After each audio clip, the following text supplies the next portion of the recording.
Missouri, not done yet. Looking for a stop. Mizzou looking for 6. A little over the shoulder for Luther Burden.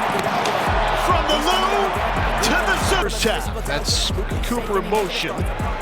Cook will scramble. A little mini hurdle. Stayed up inside the 10. Cook! Elway style into the end zone. 31 yards. They've been from Manhattan to Knoxville, Kansas City to Fayetteville, Dallas to St. Louis, Nashville to Orlando, and the place your Tigers call home, Columbia, Missouri. This is Earning Our Stripes with Brock Gordon and Ben Duncan.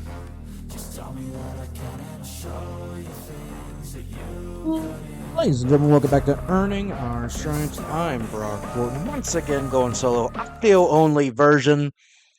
This would be because I am nowhere near Mr. Benjamin Duncan, as he went back to the great city of Columbia, Missouri, and I, as time of recording, am getting ready to leave to go to Manhattan, Kansas for the Arizona-Kansas State game. You can watch that vlog next week on the B-Card YouTube channel, where it'll be me and Mr. Tommy Haley.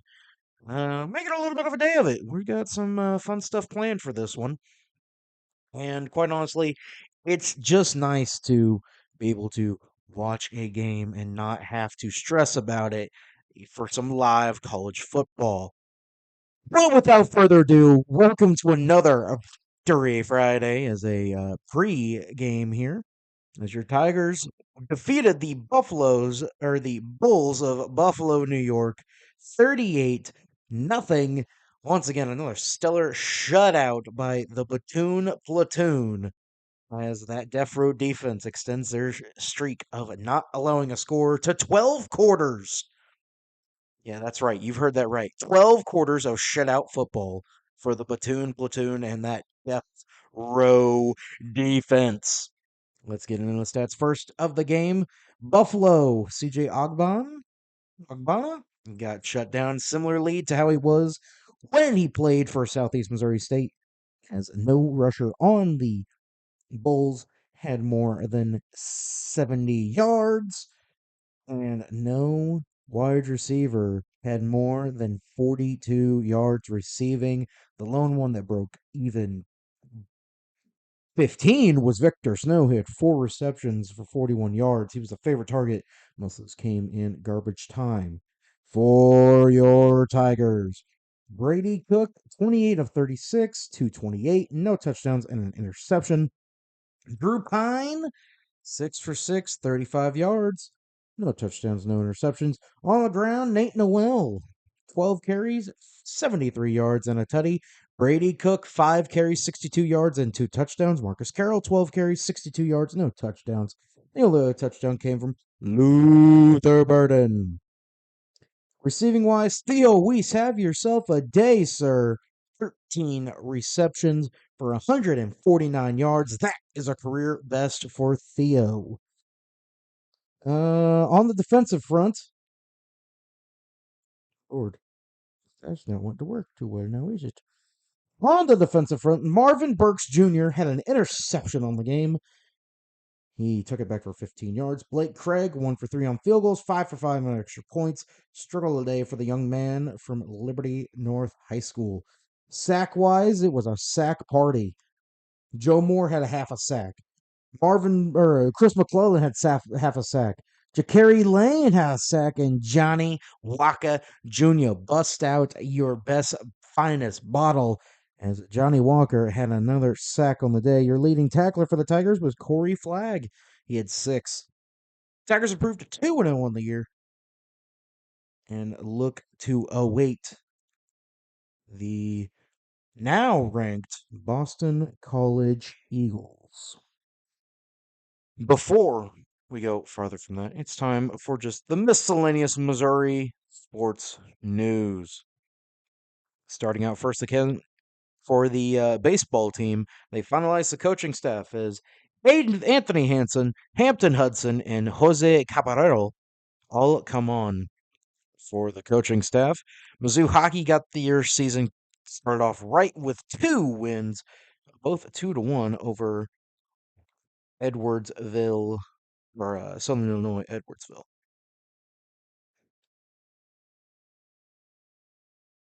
Oh, good Lord. The sellout streak continues as not only was Buffalo sold out, Boston College was sold out a while back.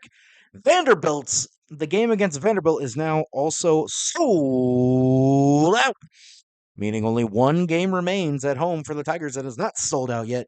And that is the season finale, senior night, the battle line rivalry against the Arkansas Razorbacks.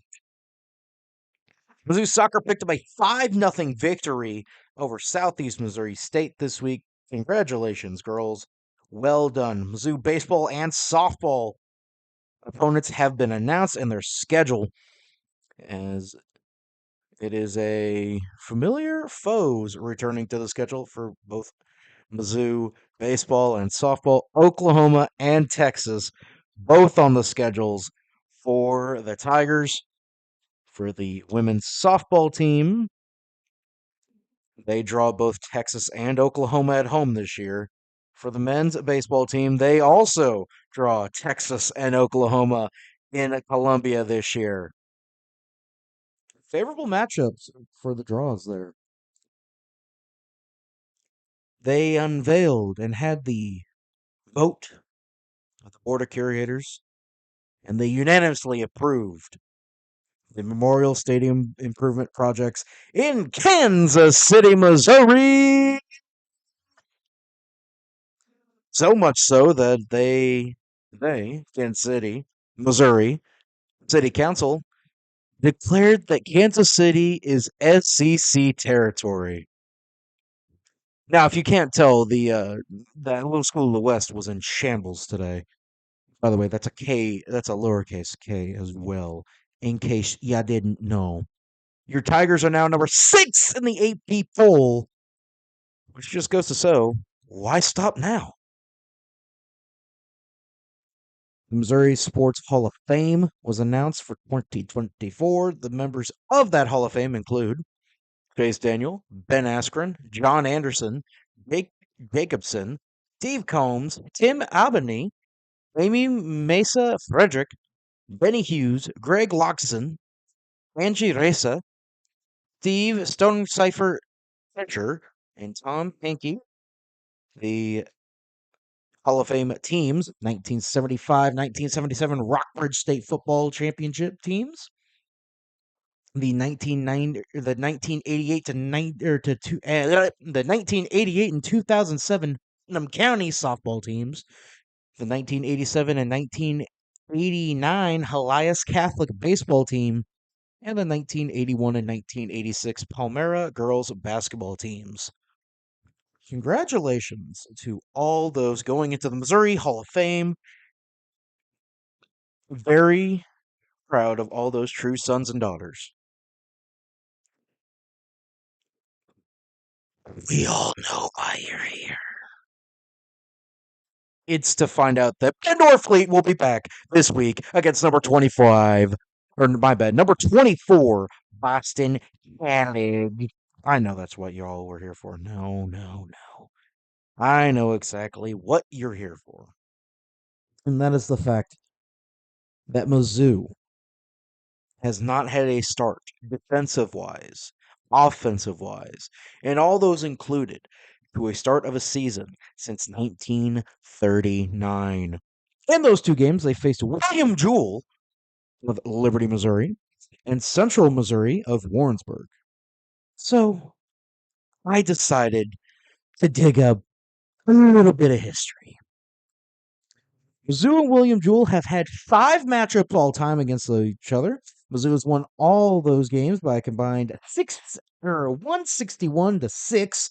Final meeting was in the aforementioned 1935 season in Columbia, as all the games were as well. Mizzou and Central Missouri is a little bit different. 9 matchups all time. The series is a 8-1 in favor of the Tigers. The lone loss coming in Warrensburg back in 1897 and a 10-0 loss. That was the second time the 2 teams played each other in as many weeks. Mizzou won in Warrensburg in 1901. 1-0 due to a forfeit from the Mules. Mizzou is 7-0 in Columbia against Central Missouri. With it also being Boston College and a team Mizzou has only played one time, if the Tigers want to keep playing teams that they've only played one time, I would like them to play Louisville, as the last time the Tigers and Cardinals played was in 1981 in Columbia, where the Tigers came out 34-3, the victors. In fact, I want to give Mizzou a long list of teams they've only played one time. So here is every opponent the University of Missouri has played once. Record against them. Abilene Christian, 1-0. Baker's College in Kansas, 0-1. Central Michigan, 1-0. Center College, 1-0. Colorado State, 0-1. Delaware State, 1-0. DePaul University, 1-0. Duke, 1-0. Eastern Illinois, 1-0. Furman, 1-0. Hawaii, tie. Illinois State, 1-0. Louisiana Tech, 1-0. McNeese State, 1-0. Murray State College in Oklahoma, 1-0. That team no longer has a football team. New Mexico State, 1-0. North Dakota State, 1-0.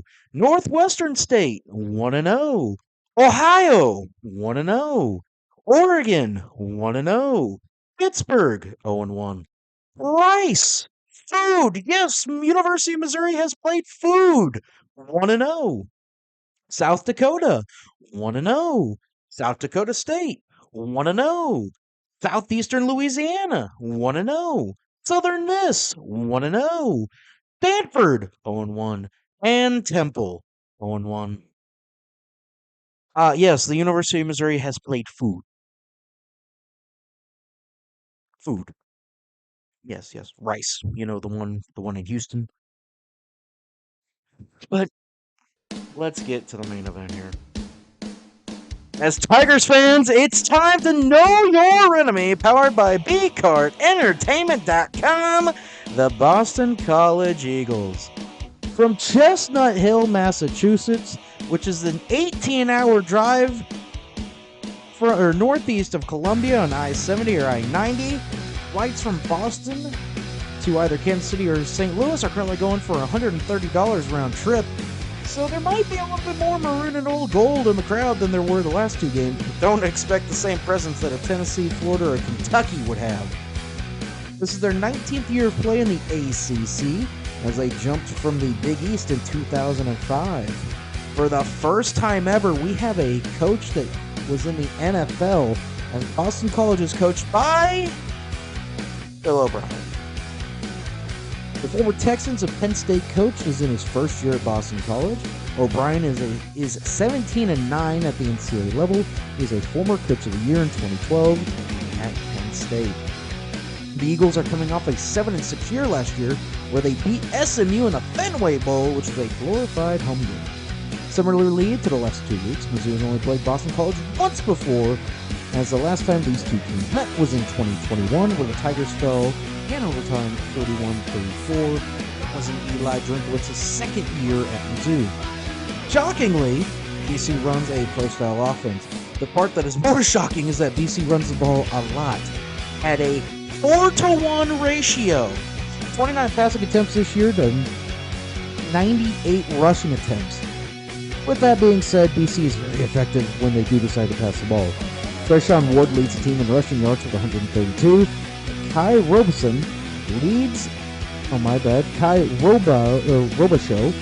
leads the team in carries with 25. All rushing touchdowns are split equally amongst 5 players on the Eagles, as they have 5 touchdowns on the year. Thomas Castellanos, no, not to be confirmed with Nick Castellanos, will be under center for the Eagles, as he is 19 for 26, 340 through the air with 6 touchdowns. He also has 15 carries for 81 yards and a touchdown. Yet another dual threat quarterback for the Tigers this week. Receiving wise, Lewis Bond leads the way for BC with 6 catches for 105 yards and a touchdown.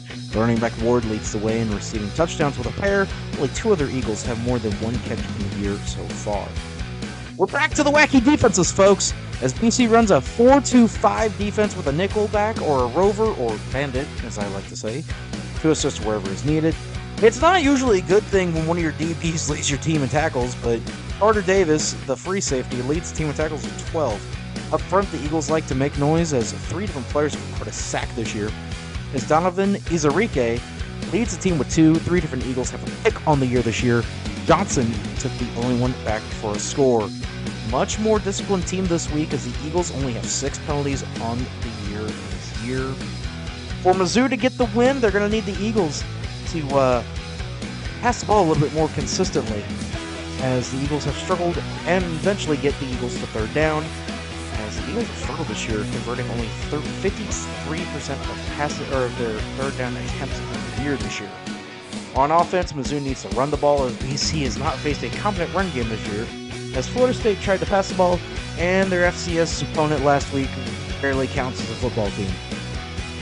The Austin College Eagles. So, same place we're at every week, folks. The line for the University of Missouri versus Boston College is currently at 16 points. The over-under is 35.5. The money line is on Boston College right now at 55-0, so 550. 11:45 kick on the SEC network. And we're back. I apologize, folks. I had to take a phone call from my father, who just got back from hot Atlanta.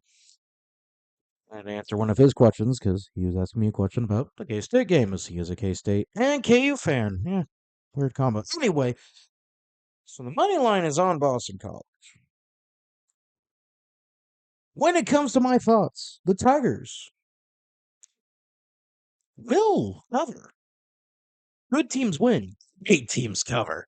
And this will be no different here, as I foresee nothing good coming for the Eagles of Boston College in this one. So they have not really played a good team. And here's another stat for you.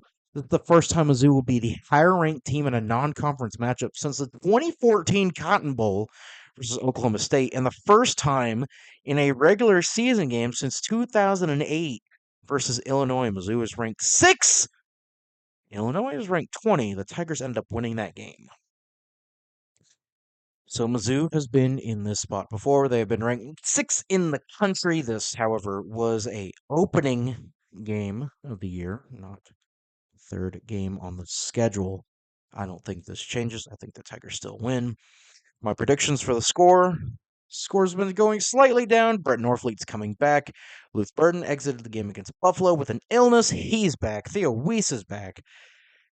All signs point to all the Tigers being back this week.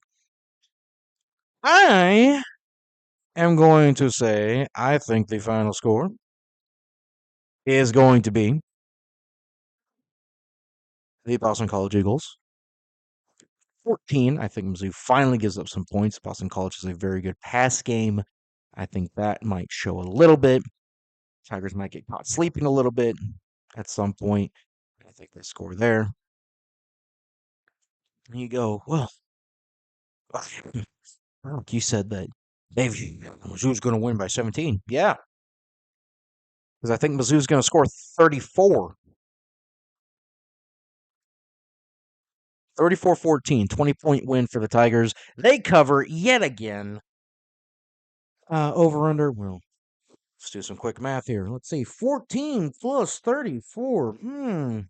By my math, that means, it's just me. Do I think the under's going to hit? Yeah, I think it's going to be an under game. 100%. Am I feeling less confident about the Tigers being 9-3 like I predicted? A little bit. However, that could still happen. Vanderbilt could catch the Tigers. Mizzou might lose at A&M. There's always the Bama, Oklahoma, and Arkansas games as well. I am feeling less confident about my prediction than I was last year, obviously. Because I think last year was just a fluke. However, who knows? Again, I have Mizzou winning 34-14 over Boston College, and they will play a ranked Vandy team next week.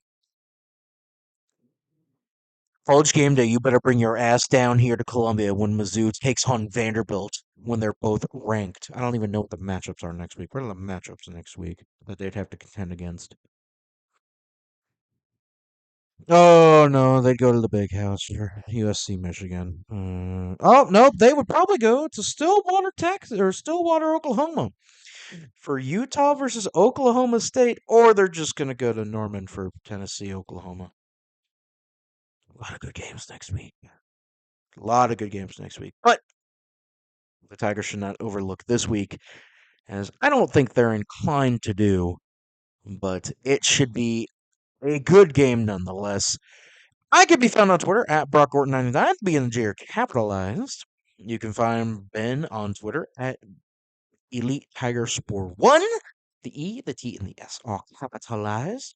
Follow B Card Entertainment on Twitter at B_Card ENT. The B, the C, and the E are all capitalized on that one. Like I said, I will be having my K-State game day vlog and just Manhattan Madness vlog, I think is what me and Tommy have tenderly called it. As we're not just going to be going to that Arizona K-State game. Oh, no. We have some more excellent things planned on the docket for that. But that should be coming out later on this week. Oh my god, I almost forgot the mailbag. How silly of me. Oh, that means I gotta exit out of the podcast I was listening to. No! Podcast that we're talking about, crap. And there's no comments. Cool. Well, the question this week is, who would you like to see the University of Missouri, out of those teams they've played once before that I listed off earlier, you like to see them play again? So again, Abilene Christian, Baker College, Central. Well, let's do the realistic ones. Obviously, D2s and D3s probably aren't going to happen. So, Abilene Christian, Central Michigan, Colorado State, Delaware State, Duke, Eastern Illinois, Furman, Hawaii, who's the only tie Mizzou has against any team, Illinois State, Louisiana Tech, Marshall, McNeese State, New Mexico State, North Dakota State, Northwestern State, Ohio, Oregon, Pittsburgh, Rice, South Dakota State, Southeast Louisiana, Southern Miss, Stanford, and Temple. Louisville is my pick, as that is another one that Mizzou has not played, or has only played once and not played again. That is my pick, is Louisville. That was 1981. So if you have a pick of your own out of that list that you want Mizzou to play again, let us know in the comments. Me and Ben will hopefully talk about it next week. As hopefully this won't be a normal thing, as Ben is blowing up my phone right now saying that a guy that I played against in high school is currently on the field in the NFL, and I feel incredibly old right now. Other than that, have a wonderful rest of your week, folks. And as always, MIZ ZOU. Wear gold, hack that son of a bitch out. I ain't cuss till then. That's pretty good. Go Tigers.